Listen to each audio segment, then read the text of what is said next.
Halo kakak, berhubung ini adalah kisah novel jadi kemungkinan video dan narasi tidak sama, dukung like, komen dan subscribe kakak, semoga bisa terhibur, selamat mendengarkan.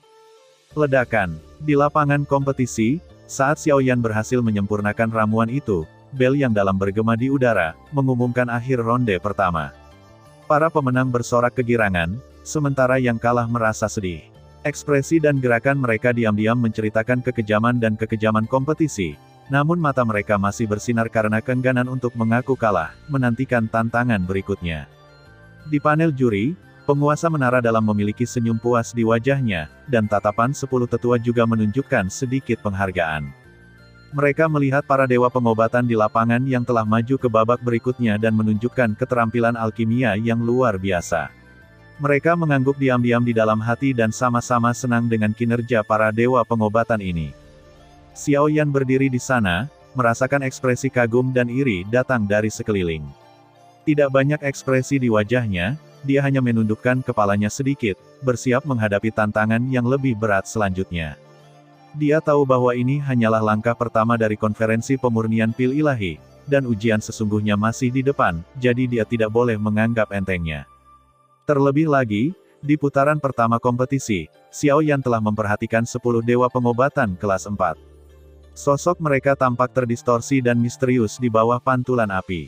Kursi penonton di sekitar meja alkimia penuh dengan orang-orang, menantikan duel alkimia yang luar biasa.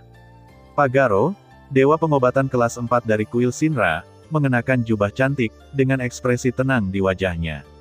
Dia sepertinya sudah memahami misteri pengobatan, dan setiap langkah yang diambilnya tampak tenang dan tepat. Dewa pengobatan kelas 4 Huai Kunyang di menara luar memiliki gaya yang berbeda. Dia mengenakan jubah abu-abu sederhana. Matanya menunjukkan tekad dan keberanian, menunjukkan momentum yang tak tertahankan.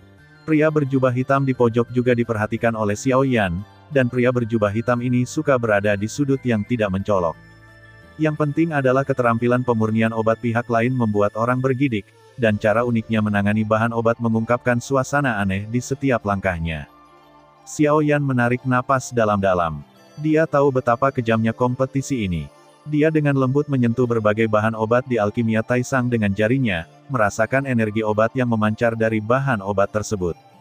Dia diam-diam berspekulasi di dalam hatinya bahwa keterampilan alkimia pria berjubah hitam ini mungkin tidak lebih lemah dari 10 dewa pengobatan kelas 4.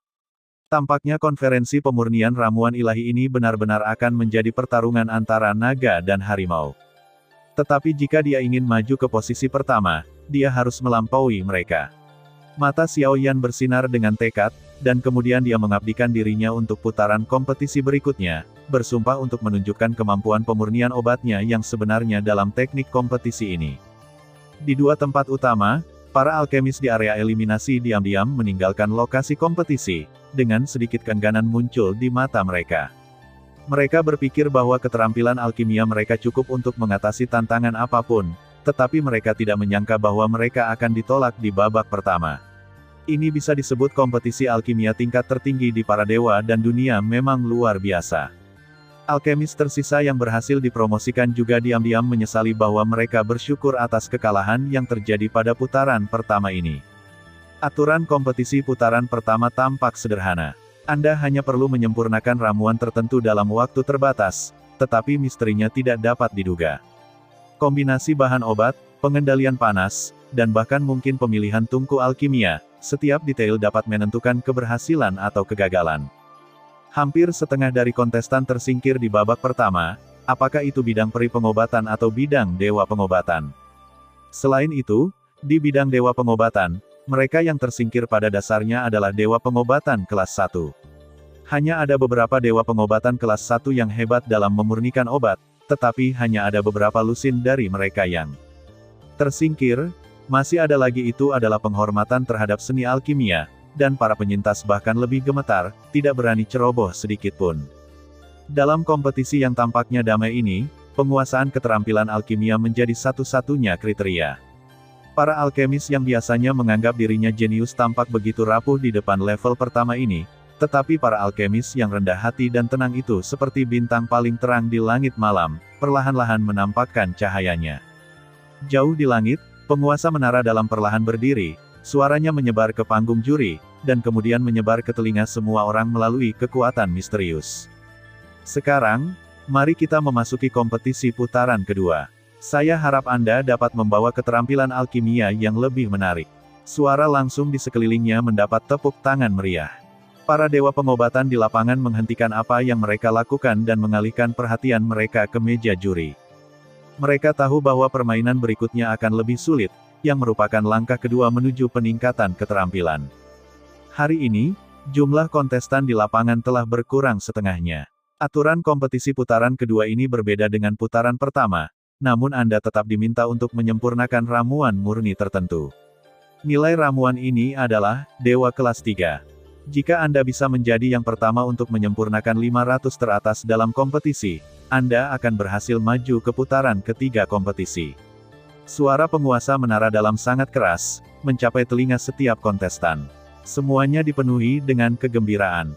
Tuhan tingkat ketiga, bukankah mungkin untuk secara langsung melenyapkan Dewa Pengobatan kelas 1 dan Dewa Pengobatan kelas 2? Mungkin melihat keraguan semua orang, penguasa menara dalam menjelaskan sedikit, ramuan Tuhan kelas 3 ini disebut pil matahari terbit. Meskipun ini adalah ramuan Tuhan kelas 3, fitur istimewanya tidak ada batasan untuk level Anda dewa. Pengobatan. Selama Anda memiliki cukup keterampilan dan bakat pemurnian obat yang luar biasa, Anda bahkan dapat menyempurnakan Dewa Pengobatan kelas 1, jadi jangan khawatir, tolong berikan yang terbaik. Saat bel babak kedua berbunyi, babak tantangan baru secara resmi dimulai. Para alkemis mulai mengelilingi tungku alkimia masing-masing. Cahaya api muncul di panggung alkimia para alkemis, dan nyala api memantulkan wajah fokus mereka. Udara dipenuhi dengan atmosfer unik dari berbagai nyala api. Api binatang dewa memiliki auman binatang yang misterius, api binatang ajaib bersinar dengan warna biru tua, api hantu tidak menentu seperti hantu, api iblis memiliki suasana yang menawan, dan suasana yang menawan, api langit itu yang paling sakral, seolah mampu menyulut segala harapan. Para alkemis terampil dan cepat dalam teknik mereka, secara akurat menempatkan ramuan dan biji spiritual yang dialokasikan ke dalam tungku alkimia. Setiap bahan obat tampaknya memiliki kehidupan, melompat ke pelukan lautan api. Api di tungku alkimia melonjak, membuat sedikit suara gemuruh dari waktu ke waktu. Bentuk berbagai bahan obat menjadi terdistorsi dan misterius di bawah cahaya api. Jari-jari sang alkemis menari ringan di atas tungku tembaga, seolah berbicara dengan api. Emosinya berfluktuasi seiring dengan intensitas api, terkadang tegang, terkadang menenangkan. Pengendalian api sangat penting bagi keberhasilan alkimia, dan akurasi yang sempurna adalah tujuan utama. Pada saat ini, mata para alkemis seperti obor, seolah-olah mereka dapat menembus dinding tungku dan mengamati setiap tarian api dan setiap perpaduan bahan obat. Terima kasih sudah mendengarkan Kakak dan yang sudah subscribe. Untuk yang belum subscribe yuk subscribe Kakak dan yang minat support jadi member klik tombol gabung Kakak. Semua cerita sudah Mimin simpan di playlist supaya bisa Kakak ikuti. Bila suka cerita Mimin jangan lupa subscribe channel Mimin dan share channel Mimin ke seluruh penjuru benua. Terima kasih.